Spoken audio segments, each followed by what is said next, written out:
En nombre de la Facultad de Artes y Diseño Plantel Tasco, les damos la bienvenida a esta charla del Congreso Platinos 2020, ahora en su versión online, que debido a la pandemia lo estamos haciendo de esta forma, pero muy contentos porque nos permite tener ponentes como el día de hoy, Vania Ruiz, desde Chile. Voy a leer una pequeña semblanza de ella para presentarla y para darle la palabra. La semblanza ella la escribió, entonces es arquitecta de profesión y dice: siempre tuve la necesidad de crear cosas con las manos. La joyería me sorprendió, permitiendo reunir aquello que me gustaba hacer desde niña: contar historias, pintar y construir objetos. Con mi trabajo busco siempre descubrir y comprender distintos aspectos de nuestra identidad cultural. Desde el 2010 divido mi tiempo entre el trabajo para mi marca Casa Quiro Joyas y un trabajo más reflexivo y personal de joyería artística. Desde mi trabajo como artesana, artista y gestora, espero aportar a construir un lenguaje propio y actual de la artesanía chilena. A lo largo de mis 10 años en joyería he expuesto en Chile, Alemania, España, Italia, Holanda, Polonia, Grecia, Portugal, Argentina y Estados Unidos. Formó parte de Joya Brava desde el 2011, realizando un trabajo colaborativo. Nos autoorganizamos para educarnos, promover y difundir nuestro trabajo. Esta alianza ha madurado mi obra y técnica artísticamente. Les recordamos a todos, antes de darle la palabra a Vania, que deben llenar el formulario de asistencia que se compartirá en el chat y que la idea es que puedan preguntar a Vania alguna pregunta o comentario que tengan. Por favor, compártalo en los comentarios para que se los podamos hacer llegar. Muchas gracias a todos por su asistencia y Vania, muchísimas gracias por ser parte de Platinos 2020. Nos da muchísimo gusto que puedas estar aquí y compartir esta ponencia con nosotros. Gracias.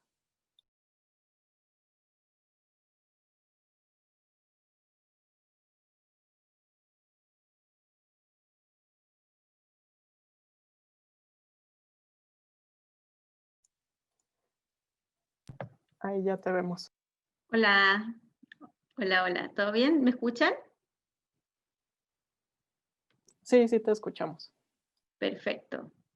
Entonces, bueno, primero que todo quería agradecerles la invitación. Esta ha sido una de las cosas buenas de la pandemia y es que nos hemos podido conectar con gente que no nos hubiésemos imaginado nunca en este año. Así es que, bueno, voy a comenzar. Voy a compartir aquí pantalla. A ver. A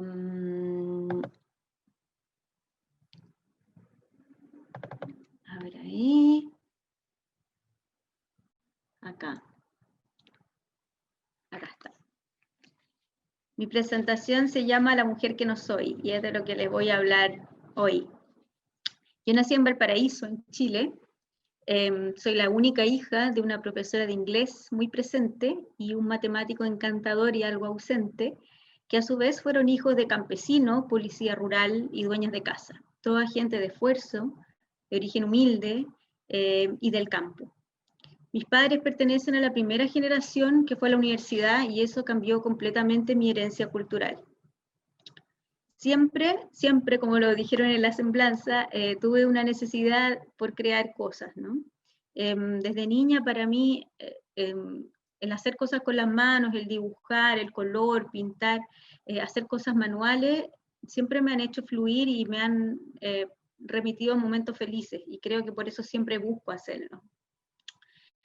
Debe ser por eso también que estudié arquitectura y me dediqué a trabajar de arquitecto algunos años, hice un magíster, hice clases también en la universidad, pero la verdad es que no sentía como que encontrara mi lugar. Tenía la impresión de que con tantas horas al computador había perdido ese contacto con el material y el control de poder ser dueña de iniciar, llevar a cabo y ver la finalización de una obra desde su inicio. Y en eso estaba cuando me encontré con la joyería,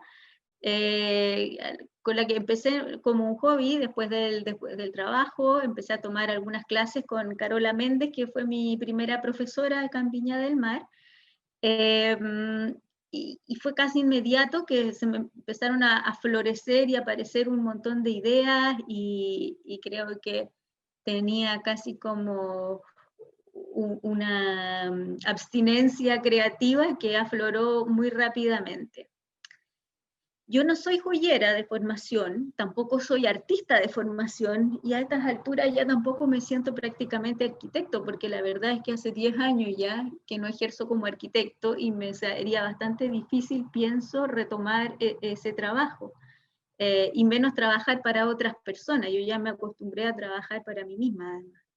Pero lo que sí soy es creativa, y creo que el ser creativo es una de mis mayores virtudes, y es una de la cual me di cuenta de su valor estando en la joyería. Diría que antes nunca lo valoré tanto, y puede ser porque la educación tampoco acá en nuestro país valora la creatividad mayormente, ¿no? Es como, sí, es buena para el dibujo y ya está.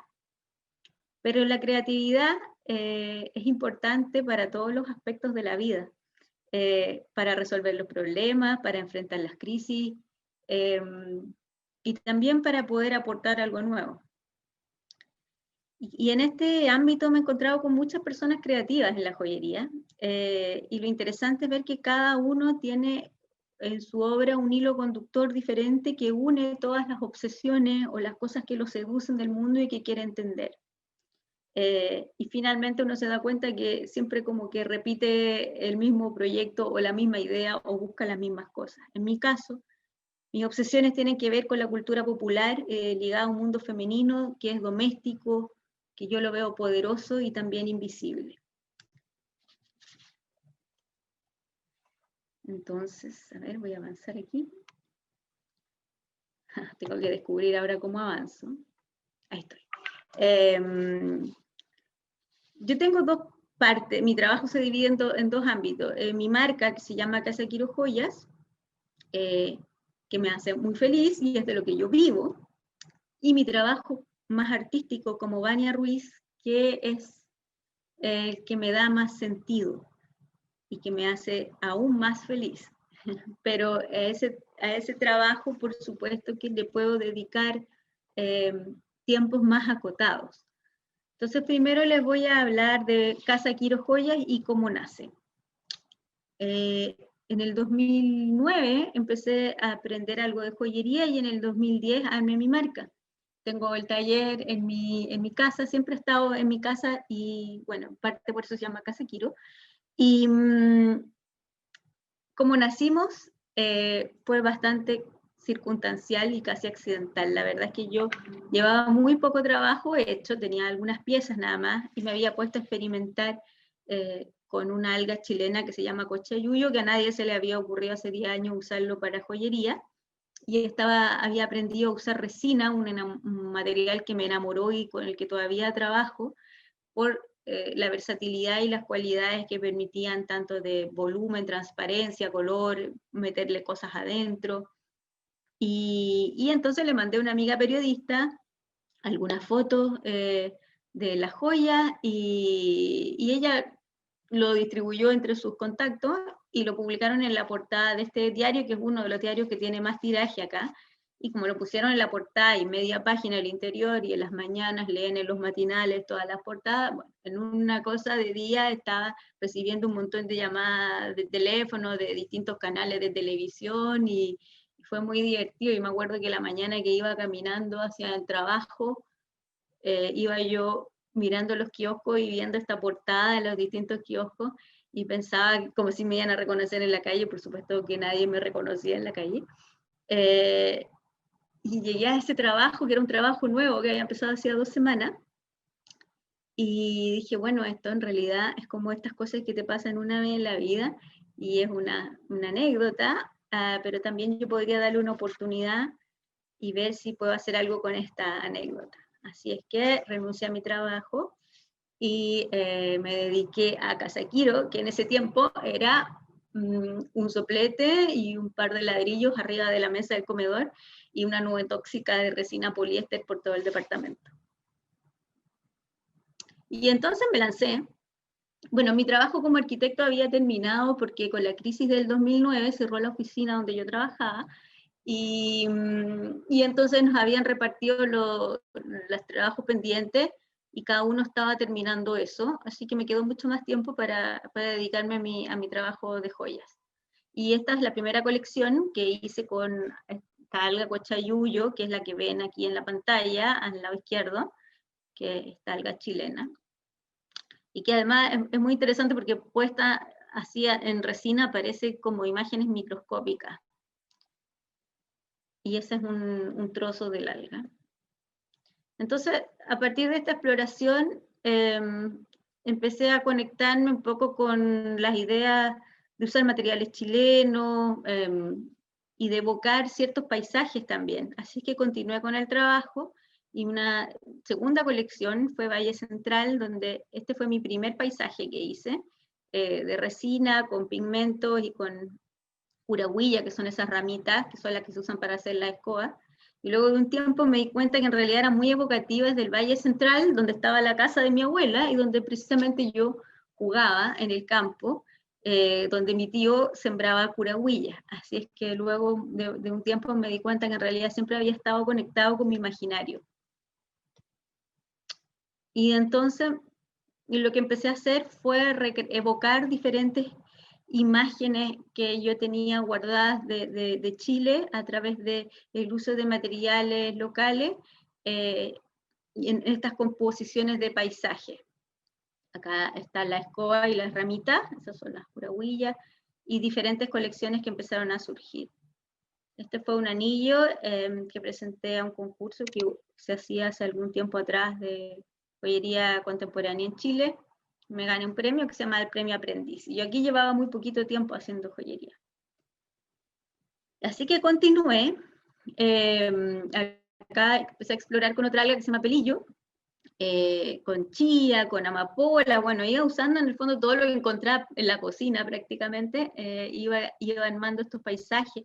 En este caso, la evocación tenía que ver con los bosques sumergidos que han sido quemados por volcanes y que están en el sur, en la Patagonia. Luego la colección Niebla, que toma como referencia los bosques valdivianos y usa líquenes, entonces yo con la resina lograba hacer esta niebla de la bruma que hay en medio del bosque, o los humedales, que es una de las colecciones que me gusta harto también,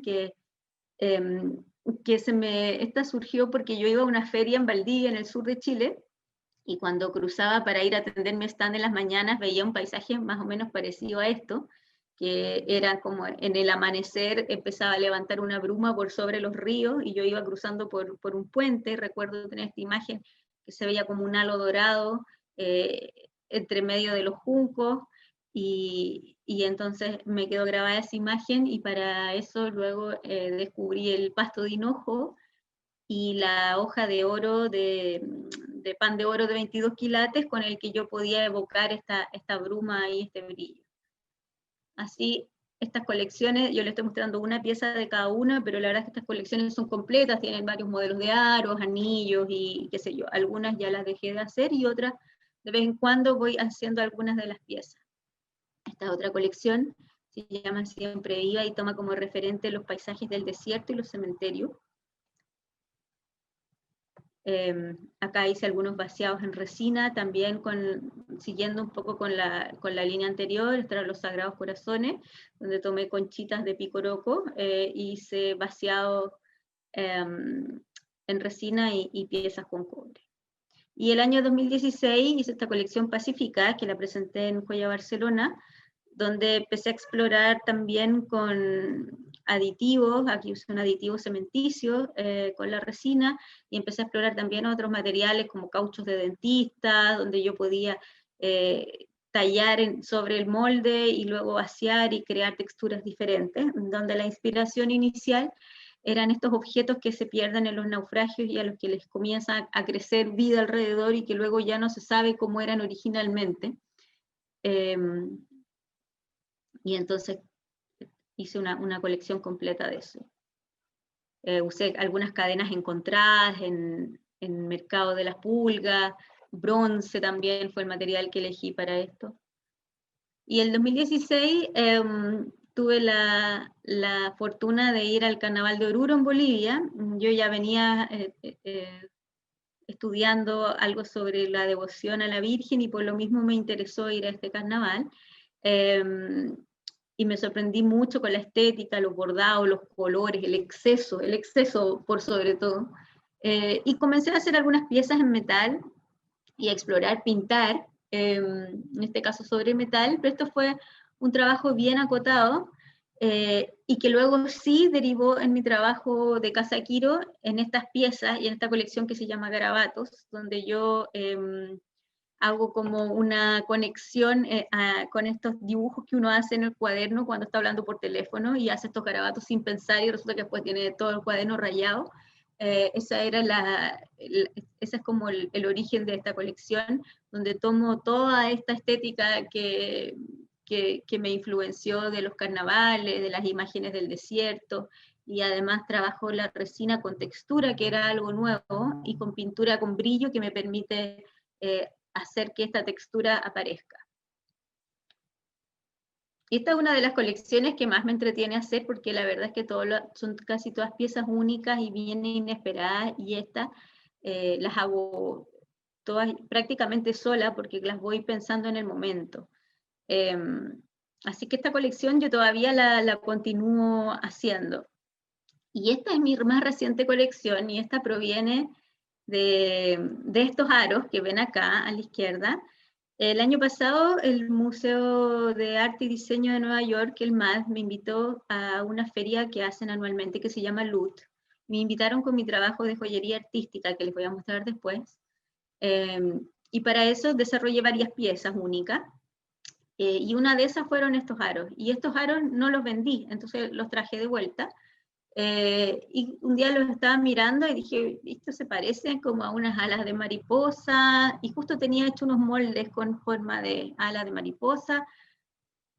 La cosa es que me puse a pintar y hice estos primeros aros que tomaban un poquito la idea de las mariposas monarca, y eso fue como un cambio completo en mi trabajo, y entonces de ahí en adelante nos dedicamos a hacer prácticamente solo mariposas.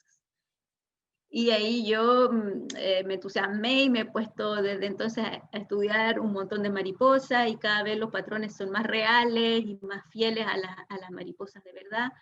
Y la verdad es que hay tantas mariposas hermosas que es como un infinito a explorar. Y este año nuevamente del MAD me volvieron a invitar para las ventas para estas ventas anuales que se llaman Mad About Jewelry. Y me invitaron con las piezas florales del año pasado, pero también con las mariposas, que fue muy curioso que las mariposas nacieron a partir de la invitación que me hicieron antes, y ahora me volvieron a invitar con esta colección. Y gracias a eso también esto me permitió desarrollar algunas piezas únicas, más especiales con las mariposas, y pude hacer estos collares, uno que fue para la venta del Trunk Show, y el otro que fue donado a la subasta anual que hace el museo. Y bueno, no quería terminar mi presentación de Casa Quiro sin antes contarle que nosotras somos 4 mujeres trabajando. Está la Andrea, la Angélica, que lleva como 8 o 9 años conmigo, la Cami, bueno, y la Vaquera, que es nuestro coach. Y la verdad es que hemos sorteado la pandemia bastante bien, trabajando cada una en su casa y organizándonos con esta colección de la mariposa, en que hemos podido dividir súper bien el trabajo y nos hemos organizado. De manera que este año hemos seguido trabajando todas a un ritmo bastante intenso. Y bueno, hemos salido afortunadamente todas bien paradas, todas hemos podido conservar nuestros trabajos. Ahora les voy a hablar de mi trabajo como Vania Ruiz, que es mi trabajo más artístico. cuando preparé esta presentación me preguntaba cuándo había empezado yo con mi trabajo más artístico, porque no lo tenía tan claro. ¿Cuál había sido como el gen de este relato que les voy a contar? Y creo que el inicio fue en un workshop que tomé el 2013 con Jiro Kamate, que era un workshop corto de 3-4 días, y que nos pidió que buscáramos en las casas algunas cosas que tuviésemos tipo como souvenirs o objetos, que al final eran como una excusa para tener algún material con el que partir haciendo algo. Y encontré este tarro que tenía unos botones antiguos que me lo había pasado mi mamá y tenía unas laminitas de estas religiosas, varias. Finalmente para este taller trabajé con los botones, pero en las laminitas había una que tenía escrito detrás por mi mamá cuando había sido muy chica y decía, ayúdame mamita.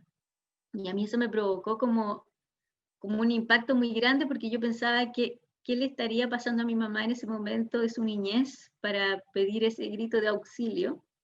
Y ella no se acuerda tampoco qué pudo haber sido. Y me quedó dando vuelta esa idea. Y las cosas a veces en la mente funcionan así, uno de repente hay algo que te queda dando vuelta y pasa un par de años o meses antes que logres conectarlo y convertirlo en algo. Así que esa idea quedó hasta algunos meses después, cuando con la Asociación Joya Brava estuvimos trabajando en una de nuestras exposiciones que se llamó Persistencia Barroca. Y Persistencia Barroca fue la primera vez que trabajamos con un tutor externo. En este caso el tutor fue Rolando Báez, que es un historiador de arte y experto en arte barroco latinoamericano. Y una de las cosas que, bueno, él nos hizo varias clases y para mí con lo que más me quedo es con este cuadro que está acá a la izquierda, que es la Coronación de la Virgen, que es un cuadro que está en Potosí, en Bolivia. Porque para mí condensaba esto, sintetizaba lo que ocurría con el arte barroco en Latinoamérica.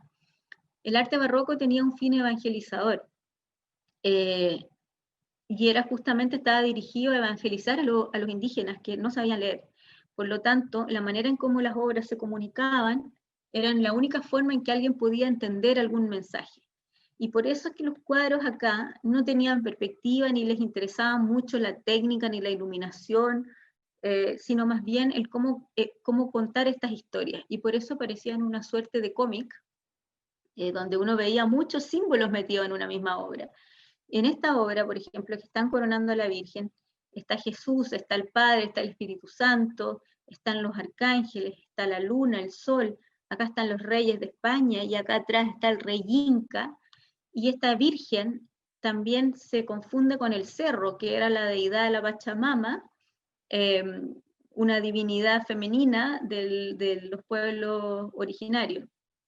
Entonces lo que ocurría era que, por un lado, los artistas y los pintores que eran indígenas lograban poner sus ideas en las obras y un poco bypassear las prohibiciones que tenían de poder rendir culto a sus divinidades, pero por otro lado la iglesia también dejaba un poco que esto pasara, porque así ellos podían tomar el poder de estos símbolos y apropiárselos y facilitar un poco este proceso, suavizar el proceso de evangelización. De la misma forma, entonces, yo me encontré luego con que las animitas, que son una expresión chilena muy típica, tenían una manera muy similar de ser, de armar esta especie de síntesis del alma a la que representan con distintos objetos.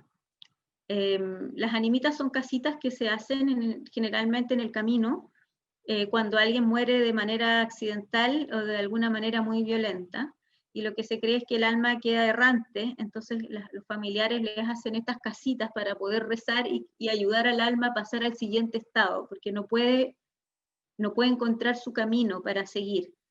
Y entonces por eso estas casitas representan esta alma y se les llena de pequeños objetos de manera que sean un poco esta esta persona. Y también finalmente son como tienen mucho este sincretismo, porque estas animitas son altares paganos, donde uno les reza, pero no le está rezando ni a un santo, ni a Dios, ni a nadie reconocido realmente por la iglesia, sino a almas. Y este paganismo tiene mucho que ver con el sincretismo que se mantiene, y que para mí la persistencia barroca se daba a través justamente de estas pequeñas casitas. Al principio no lo relacioné con mi vida, hasta que de repente me hizo clic, y claro, mi papá murió ahogado en una laguna cuando yo tenía 11 o 12 años, y entonces decidí que lo que iba a hacer era una animita para él. Así que de la misma forma, aplicando esta lógica de las animitas y de este cuadro, tomé los elementos que iban a ser estos símbolos que iban a armar su casita. Él como matemático, trabajaba la teoría de grafos, era ajedrecista, le gustaba el vino, era masón, las rosas me acuerdo que siempre le gustaban rojas y le gustaban las mujeres. Así es que apliqué mis conocimientos de arquitectura y hice algunos dibujos, y bueno, acá comencé a trabajar. La pieza era de cobre, porque en esa exposición nos habíamos propuesto que todas las piezas de joya brava de cada uno de los artistas iban a ser hechas completamente en cobre. Y esta es la pieza final. Les voy a leer el texto. Yo siempre que hago una pieza lo acompaño con un texto, así que les voy a ir leyendo en algunos casos los textos porque me es más fácil que explicar todo. Pequeñas casitas sagradas para albergar el alma de quien, por haber perdido la vida de manera trágica, vaga errante sin hallar el camino hacia la próxima vida. Pequeñas casitas solitarias, rodeadas de flores artificiales y regalos estridentes.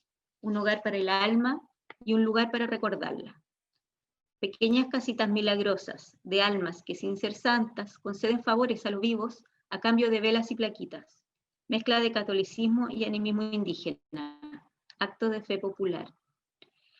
Pequeña animita para mi padre, vividor, alegre, viajero, mujeriego, masón, matemático, brillante, apostador, bohemio, risueño, ausente, cómplice, adorable y desgraciado, ahogado en una laguna mientras salvaba la vida de otro.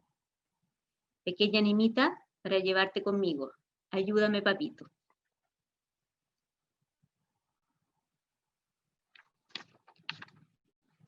Esa es la pieza y ese era mi papá.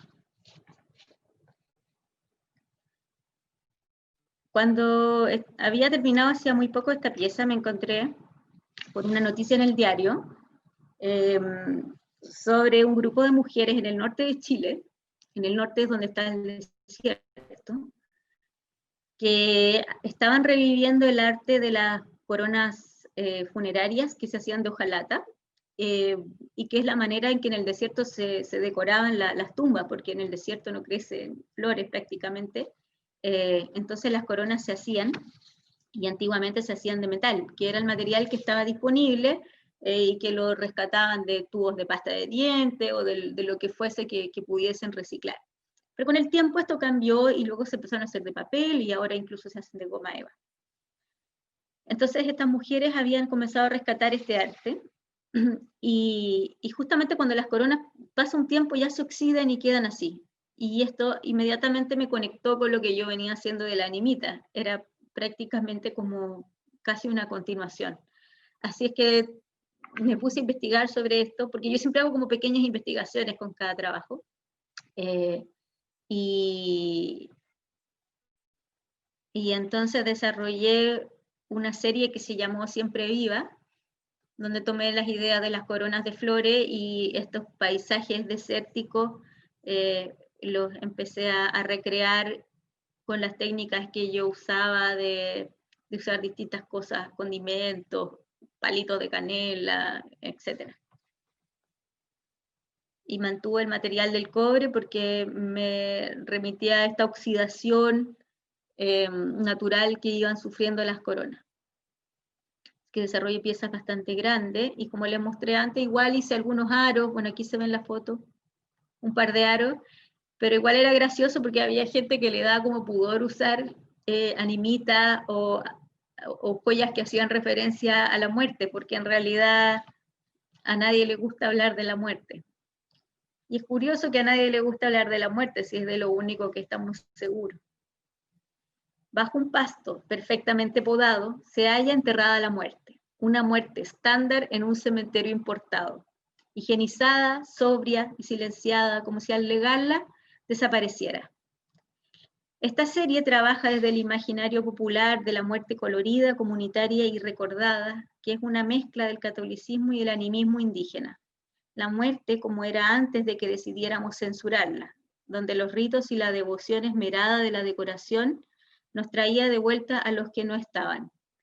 La muerte presente, donde los ausentes siguen estando. El 2014, la Asociación Joya Brava propuso la exposición Joyeros. La exposición Joyeros iba a ser sobre erotismo y cada uno de nosotros iba a desarrollar un trabajo en torno a eso. Yo nunca sé bien para dónde van a ir mis trabajos hasta que los empiezo, así es que siempre son una sorpresa. Pero había visto esta obra de Jamie McCartney que se llamaba The Great Vagina Wall, del 2011, y pensé que me gustaría tomar eso como referente de punto de partida. Así que yo que había pensado en hacer algo relacionado, creo que con la masturbación incluso femenina, dije, bueno, voy a partir tomando una impresión a mí misma. Y usando alginato de dentista y yeso, empecé a probar, a hacer las primeras pruebas. Y ahí tuve una revelación. Mi vagina era igual a la Virgen, porque yo no podía ser la única que estaba viendo esa similitud, y probablemente no era ni la primera ni la última persona que la iba a ver. Por lo tanto, tuve que investigar de nuevo. Y con lo que me encontré fue bastante interesante. Hay algunas teorías que dicen que en la antigüedad la imagen de la vagina de la mujer era una imagen de poder, una imagen divina, era una diosa. ¿Y cómo no iba a ser una diosa en una época donde no se sabía nada de anatomía, ni de ciencia, ni de medicina, ¿no? Imagínense que todas las almas venían al mundo a través de la vagina. ¿Qué poder y qué magia podía ser esa? Y lo que se cree que ocurrió es así como pasó con el cuadro de la Virgen en Cerro, es que el catolicismo tomó esta forma de poder, tomó este símbolo que era pagano y se lo apropió y se lo volvió parte de su simbolismo de poder. Se lo asoció a la Virgen María, pero a la Virgen María le quitó el papel de diosa, le quitó el papel de diosa y la relegó a un papel secundario, sobre todo en Europa, no tanto así en Latinoamérica, un papel secundario de servidora y de mujer que había concebido sin siquiera tener sexo. Entonces mi pieza, que se llamó Like a Virgin, es un rosario para rezarle a la diosa madre. La hice en resina acrílica, pintura acrílica, usé manguera de caucho y cuentas de vidrio.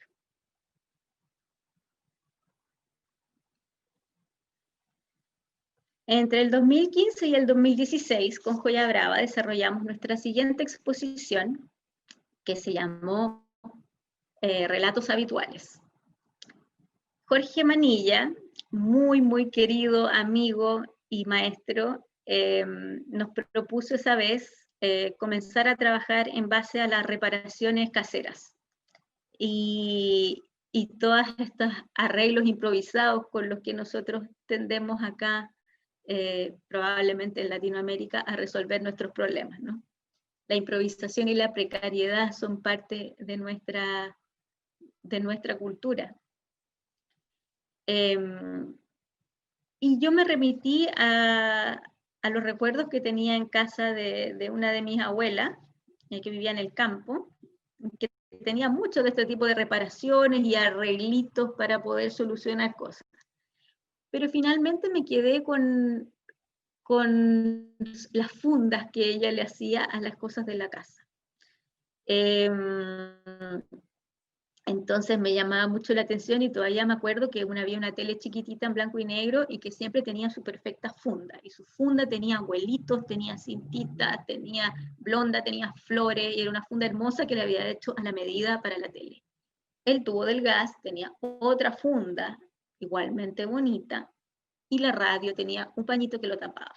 Todo en la casa tenía ropa y todo combinaba entre sí, por supuesto. Un poco como esta foto que encontré aquí en internet y que les muestro.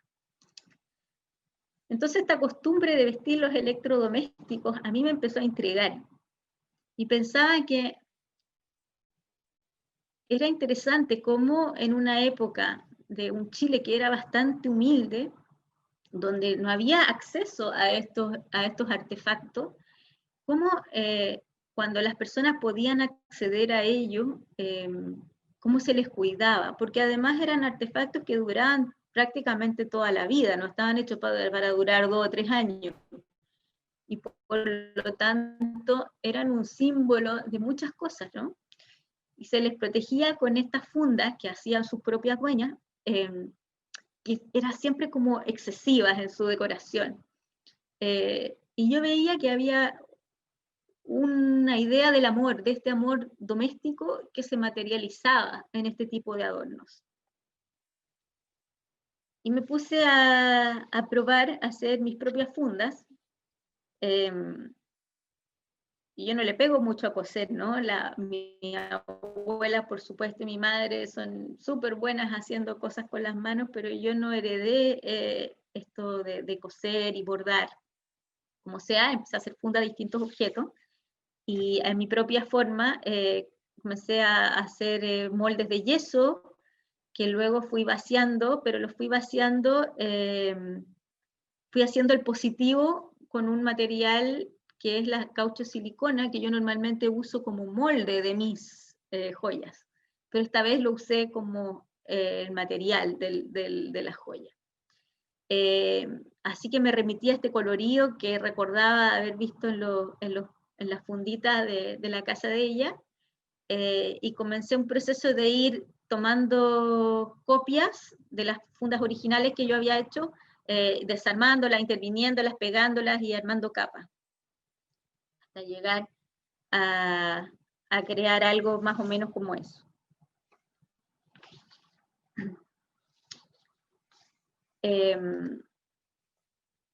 Y entonces con el caucho me permitía este material mantener las cualidades de una funda, porque copiaba muy bien la tela y parecía efectivamente una funda, pero cuando lo tomabas te das cuenta que no era tela de verdad y que era esta otra cosa, y que además lograba jugar con esta dualidad de qué era lo que estaba presente, qué era lo que estaba ausente, y dejaba como huellas de lo que supuestamente protegía.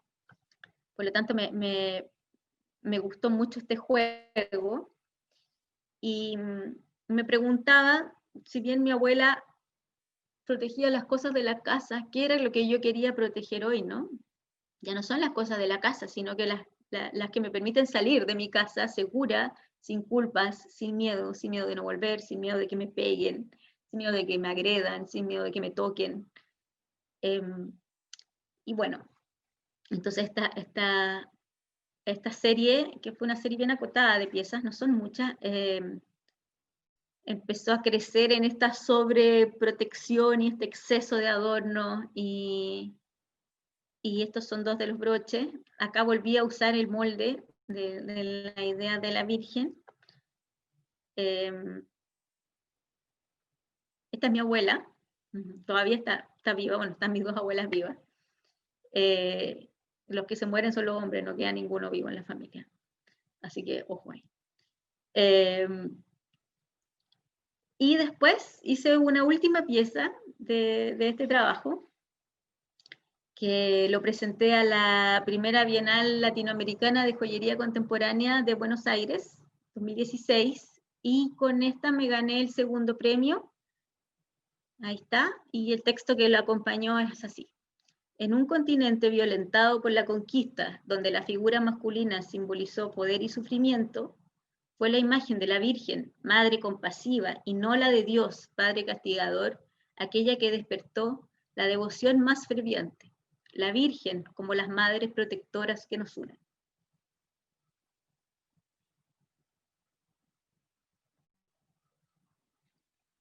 El año 2017 tuve la fortuna de ir que gané una beca para ir a la Penland School of Crafts en Estados Unidos, a tomar un taller de joyería en papel con Atai Chen.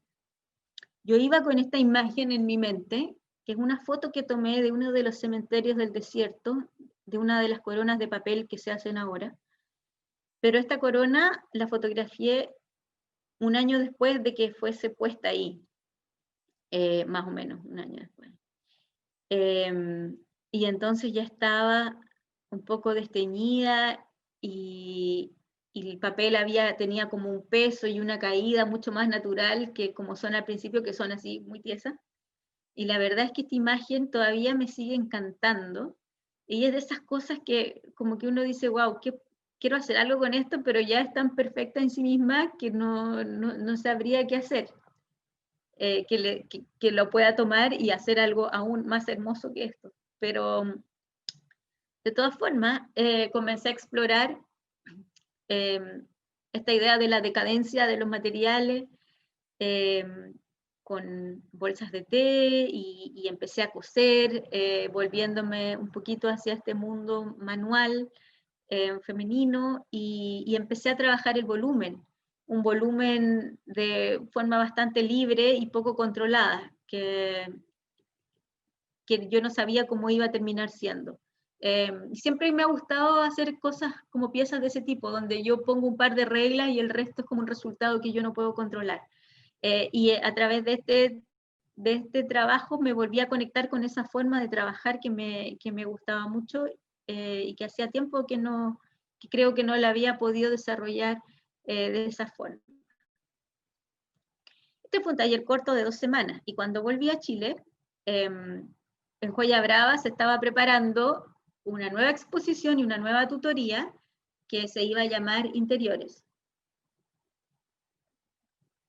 Y en este caso nuestro tutor era Jorge Castañón. Yo cuando volví ya habían hecho una primera parte y volví un poquito atrasada y con estas otras ideas que traía en mente, por lo tanto ya venía como un poco influenciada con mi idea de las flores y por esos días fui a ver una exposición a la Moneda, al Palacio de la Moneda de Mauricio Duarte, que había hecho este trabajo que se llama True Colors, donde fotografió el interior de muchas casas del centro de Chile y de la decoración que tenía. Y volvió a aparecer esto de las flores tan presente. Y bueno, ahí ya definitivamente dije, no, si lo mío son las flores, ¿no? Yo tengo que trabajar en torno a esto. Y entonces, bueno, lo que escribí es lo siguiente. Poner un ramo de flores artificiales en un espacio es un acto fundacional. Es como clavar una bandera en un territorio para proclamarlo conquistado. Es una declaración de hogar y una declaración de amor en esencia femenina. Humilde, poderoso y presente en casi todas las casas, es un símbolo de protección y amparo frente a un mundo brutal y precario. Hablando con Jorge Castañón, él, mostrándole mi trabajo, él me dijo que él pensaba que lo que yo hacía siempre en toda mi obra eran pequeños homenajes. Y que estos pequeños homenajes lo que buscaban era hablar sobre la protección y el amor en un mundo que es bastante desprotegido y donde tanto falta. Y eso me sirvió mucho para entender lo que venía haciendo también. Esta es la casa de mi otra abuela. Y como ven, tenía flores en todas partes, flores artificiales, por supuesto. Yo recuerdo haber estado fascinada con las flores artificiales desde que estaba en el colegio, pero nunca se me ocurrió qué hacer con ellas. Entonces, continuando con el proceso que veníamos haciendo en este taller, al que llegué un poco atrasada, seguí explorando con estos volúmenes que estaba haciendo en papel, pero empecé a incorporarles un poco más de color, el color de estas flores artificiales, a pintarlo, hasta que finalmente terminé agarrando una flor de tela y desarmándola y cosiéndola, y la odié porque me cargaba el material, me cargaba la tela, lo sintético que era, cómo se deshilachaba. No sabía cómo abordarlo. Entonces luego, conversando en alguna conversación que tuve con Jorge Manilla, me dijo, bueno, pero úsalo con resina. Así que me puse a hacer pruebas, y lo que hice fue desarmar muchas flores y empezar a unirlas de estas maneras inesperadas, tal como venía haciendo con el papel, y luego empecé a revestirlas de muchísimas capas de resina, hasta lograr estas nuevas piezas. Esta fue una de las primeras que hice.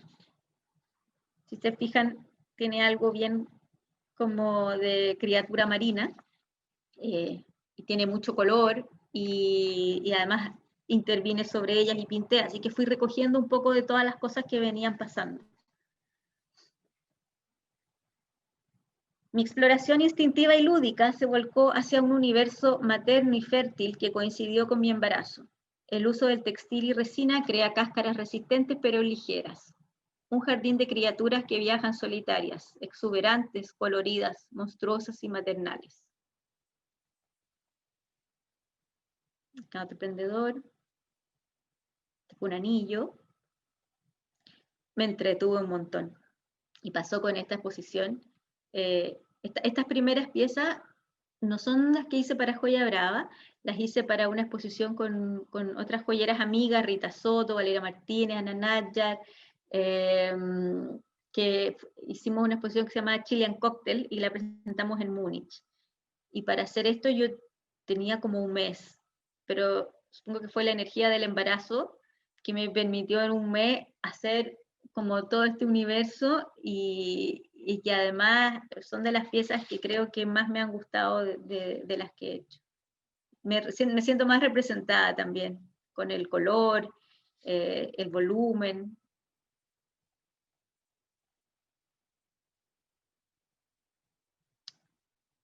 Y esta sí es una de las piezas que hice para la exposición Interiores, que fue la que se presentó con Joya Brava. Hice 3 piezas.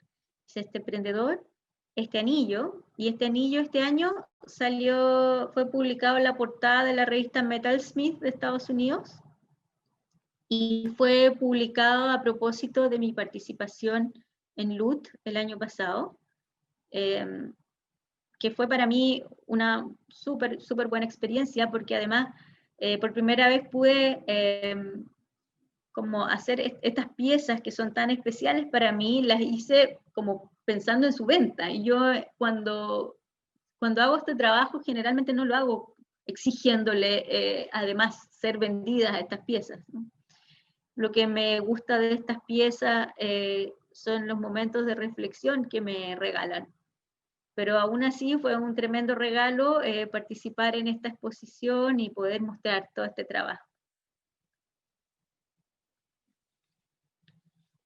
Y el 2018 participé de la segunda Bienal de Joyería Contemporánea con esta pieza, y esta ganó el primer premio. La entrega de premio fue en septiembre y no pude ir a recibir mi premio porque estaba dando a luz a mi hija que había nacido. Pero esta pieza la hice para la Bienal cuyo título era Vecinos, y yo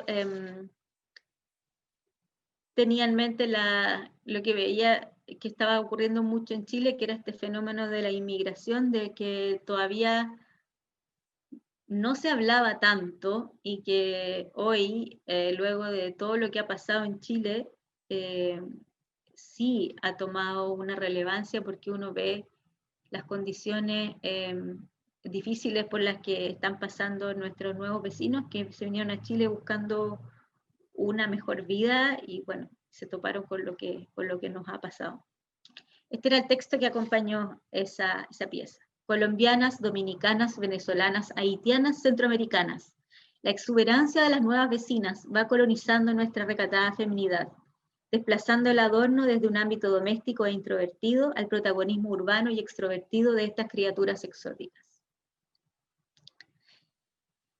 Ese trabajo recién lo estoy retomando ahora, y es lo que estoy presentando, que se va a mostrar ahora para la Brazil Jewelry Week. Le di un pequeño giro y estoy haciendo algo un poco diferente, porque ahora en vez de tomar pétalos de flores hechos, lo que estoy haciendo es hacer mis propios pétalos usando moldes que son especiales para hacer pétalos de flores, pero estoy trabajando en organza.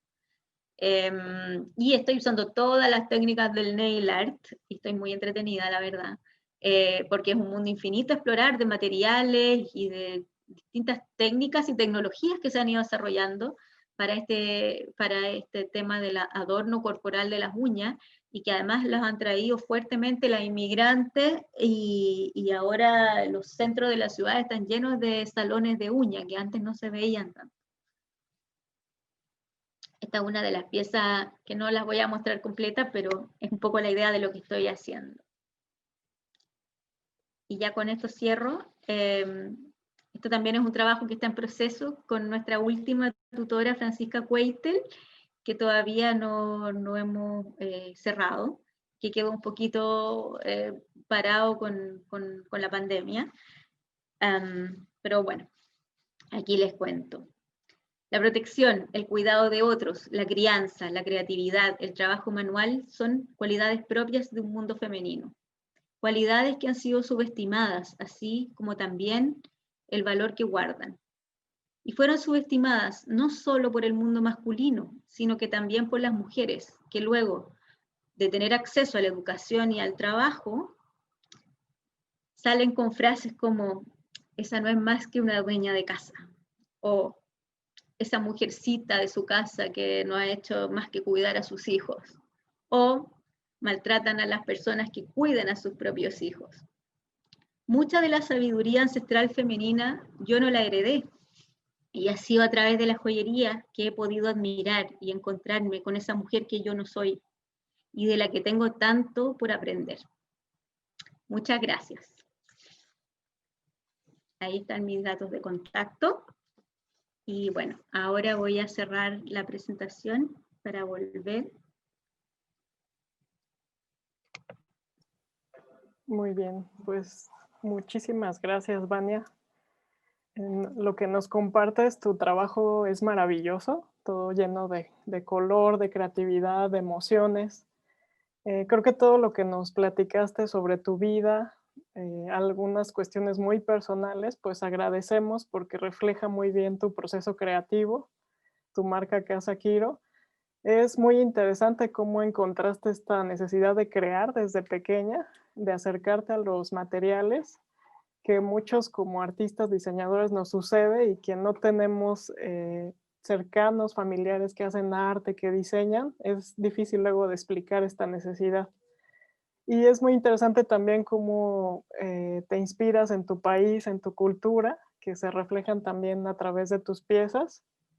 Y quiero comentarte que pues los comentarios no son más que felicitaciones hacia tu trabajo, que también los inspiró mucho. Nos escriben, bueno, nos están viendo desde países como Venezuela, Buenos Aires.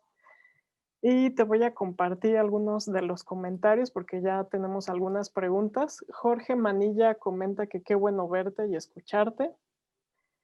Y empezamos con la primera pregunta, que Regina Ramírez comenta que ¿cuál fue tu principal inspiración para trabajar con los corazones sagrados?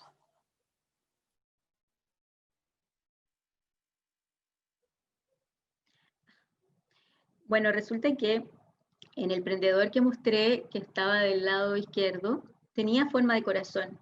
Y eso fue porque un día en la playa estaba yo con Kiro, mi pareja, marido ya a esta altura casi, y llevamos como 13, no sé cuántos años juntos. Y entonces él encontró esta conchita y me la regaló y tenía forma de corazón. Así que cuando hice la copia del molde y hice el vaciado, parecía un corazón y era rojo. Y como justo yo venía con esta idea de los cementerios, de la religión y de todo, pues lo vi y me parecía estos sagrados corazones, así que de ahí viene la inspiración. Muchas gracias. Y Marta Macé pregunta que ¿cuál fue tu contacto para estar en el Museo de Nueva York?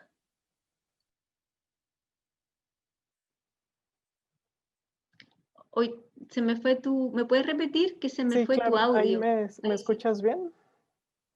Sí, ¿que Sí. cuál fue qué? ¿Cómo es que pudiste, cuál fue tu contacto en el Museo de Nueva York?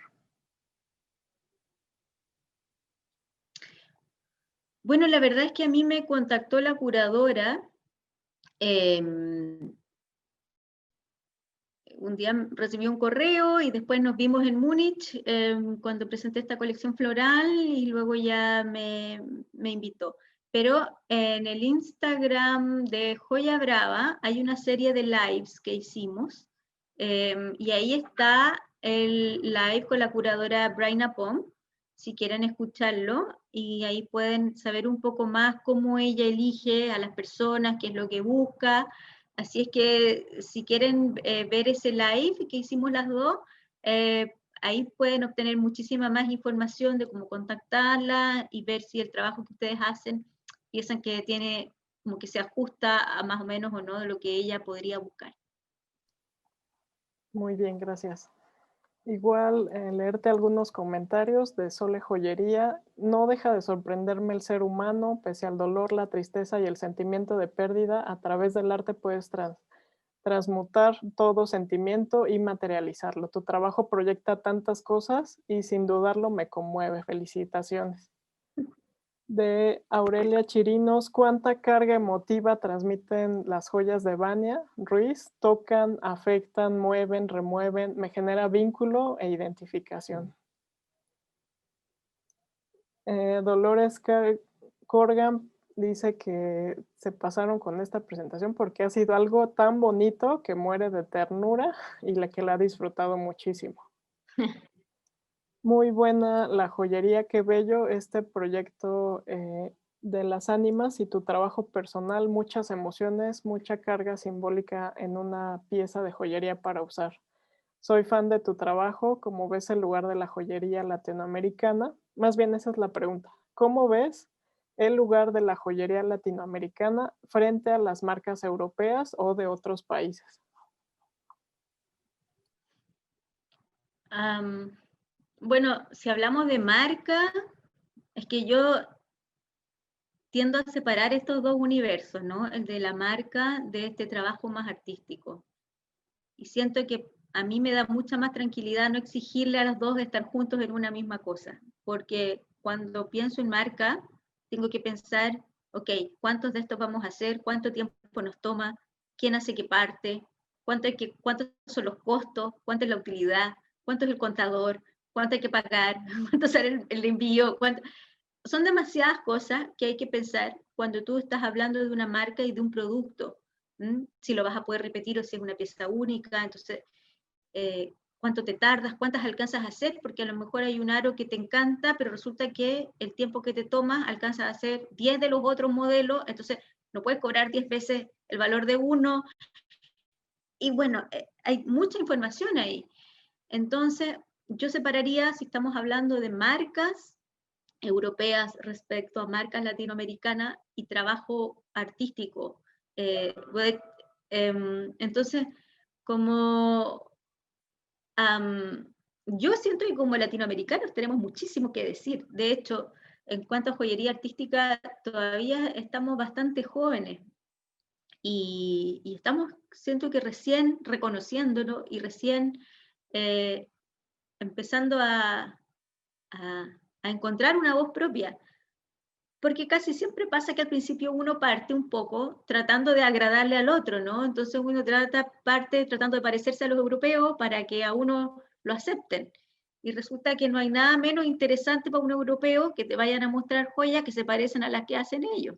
O sea, en el fondo hay que tratar de ser nosotros. Eso es mucho más atractivo que ir a mostrar algo que ya está muy visto y que ellos probablemente lo hacen mucho mejor.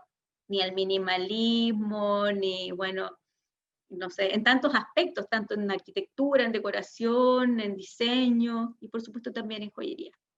Acá Hay un universo muy rico de técnicas, de artesanías, y yo siento que hay tantísimo que explorar, y de hecho yo en lo personal, si hay algo que me gustaría hacer es encontrarme también con este tipo de artesanía y con la artesanía más autóctona, porque yo uso como siempre los materiales que están a la mano para mí, pero estos son materiales artificiales hechos por el hombre, y es un camino por el que me ha llevado la búsqueda que estoy haciendo, pero me encantaría conectarme más con otras artesanías tradicionales chilenas y espero en algún momento poder llegar a ese punto. Pero siento que hay tanto por explorar que no hay para qué copiarle a nadie de partida, eso es muy importante.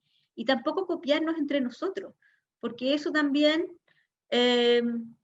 no aporta ningún valor, ¿no? En medida desesperada empezar a copiarnos entre nosotros no le aporta a nadie, ni uno se va a hacer más rico haciendo eso, no va a tener reconocimiento de nadie y a la larga no vas a marcar, no vas a dejar ninguna huella con tu trabajo. Así que eso para mí no tendría ningún sentido.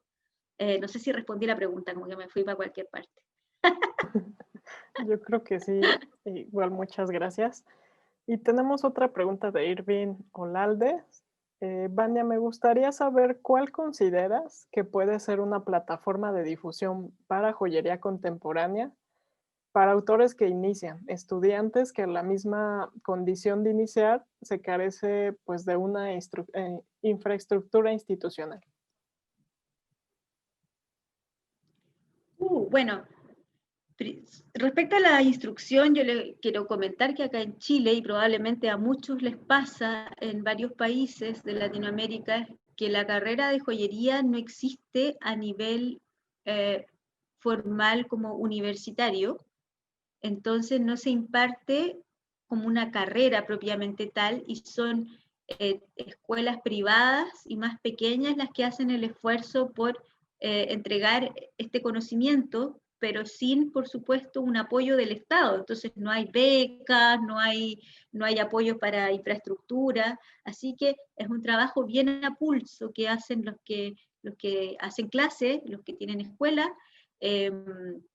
y, y por eso para nosotros ha sido tan importante la Asociación Joya Brava, porque si no nos hubiésemos organizado en grupos, jamás podríamos haber accedido a tener los tutores, los maestros que hemos podido tener, ni las posibilidades de exponer. La verdad es que el organizarnos nos ha abierto muchas puertas. Eso respecto al tema de la formación. Y respecto al tema del portal, está, por ejemplo, Klimt02, es un portal que está en Barcelona. Bueno, los dueños están en Barcelona, pero está todo en inglés, ¿sí? Y ahí uno puede mostrar su trabajo y pagar una membresía si es que quiere ser miembro y estar ahí como con una vitrina con tu trabajo. O también ahí hay mucho que aprender en principio. O sea, si no conocen la plataforma, se pueden meter ahí a leer mucho sobre joyería, sobre galeristas, sobre coleccionistas y entender un poco más cómo funciona este nicho que es tan pequeño. Muy bien, muchas gracias por las recomendaciones. Igual Silvia Sosa comenta, ¿qué opinas o reflexionas que la exploración personal puede conectar con otras sensibilidades y lo individual puede resonar el imaginario colectivo? Yo pienso que muchas veces sucede con el arte que se adelanta a ciertos procesos que luego se vuelven colectivos, ¿no? Es como que a veces uno puede sentir el terremoto antes que llegue. Y es la sensibilidad de las personas que están siempre con las antenas así, la que les permite un poco adelantarse. Entonces a veces pasa que uno empieza a hablar de cosas que luego de un par de años se vuelven un tema como un tema social del que todos están hablando. Entonces muchas veces pasa eso, porque uno tiene la sensibilidad de que al hablar de temas que son para uno particulares, finalmente terminan siendo universales y a veces terminan siendo los temas de los que muchos queremos hablar después. Muy bien, muchas gracias. Igual ya no hay más preguntas, hay muchísimos comentarios de felicitándote y Gracias. agradeciéndote tanto por la ponencia como todo lo que nos compartiste. Por último, yo nada más quisiera preguntarte, debido a la pandemia, nos comentaste que tus procesos de trabajo pues tuvieron que cambiar. ¿Qué es lo que tú verías de positivo en esta etapa, pues, que tuvimos que adaptarnos en cuanto a la distancia? ¿Cómo consideras que estas formas de trabajo, pues, se van a tener que quedar o adaptar? ¿Qué podríamos ver de qué recomendarías también a los demás para, pues, adaptarse al cambio y seguir, continuando en esta forma tan complicada ustedes que tienen que estar en los talleres, pero que puede salir algo positivo de esto? La verdad es que yo he vivido esta pandemia cansada, como muchos, pero yo veo que han pasado muchas cosas positivas a mí. Sin duda que ha sido muy difícil para muchas personas, pero eh, yo he tenido la suerte de que, de que le hemos sorteado bastante bien. Una de esas cosas se debe a que yo tengo el taller en mi casa y que he podido seguir trabajando. Lo otro también se debe a que la verdad es que nosotros acá en la casa cuando supimos que venía esta pandemia, inmediatamente nos pusimos en modo pandemia. O sea, aquí en marzo ya le dijimos a mi nana que no viniera más, que ella cuida a mi guagua, que no viniera más, que se fuera a su casa, que nosotros le íbamos a seguir manteniendo su pago, pero que no, que se cuidara, que se quedara a su casa. A mi ayudante querida, la Angélica, que ojalá me esté escuchando, en marzo le dije, Angélica, tú vas a empezar a trabajar desde tu casa y ya no vienes más. Y al principio no le gustó nada la idea. Así que armamos taller en su casa, de a poco fuimos llevando las herramientas, las cosas más importantes. Y las otras chicas, que en realidad la Andrea y la Cami siempre trabajaban en su casa, así que ellas siempre venían como a entregar cosas nomás. Y con ellas seguimos más o menos igual. Eh, y entonces nos funcionó súper bien esto. Ahora, yo sí creo que la Angélica está trabajando mucho más de lo que trabajaba antes, porque la verdad es que cuando uno trabaja en la casa, uno como que no para de trabajar, ¿no? Como todos los que hemos estado expuestos al teletrabajo, ahora nos hemos dado cuenta que se termina trabajando más. Bueno, yo siempre he sido trabajólica porque como trabajo en la casa, entonces nunca paro de trabajar. Pero, pero como nos ordenamos también con la producción y empezamos a hacer solo mariposas, básicamente, la verdad es que fue súper bueno. En todos los aspectos como de producción, nos ordenó muchísimo y son cosas que se van a quedar con nosotros. Yo me enfoqué más, pero lo que sí, como que me surgió este nuevo trabajo que es mover las redes sociales. Yo ya tenía mi página de venta online que sí, lamentablemente solo acepta pagos de tarjeta chilena y eso es un paso que quiero avanzar ahora para el próximo año, que ojalá poder hacer ventas internacionales. Pero eso ya estaban dando, por lo tanto a mí no me costó mantener mis ventas de manera así virtual, online, pero sí me tomó harto más tiempo manejar mi Instagram y todas mis redes sociales y como que uno no se puede quedar dormido, todos los días hay que estar insistiendo, haciendo fotos y es como un nuevo, es como otro trabajo. Así que ya casi no he hecho joya este año. Básicamente me he dedicado como a esta parte de gestionar, vender, mostrar y hacer todo lo demás. Muy bien, gracias. Igual nos comentan dónde pueden conseguir tus piezas y si es que tienes alguna colección comercial.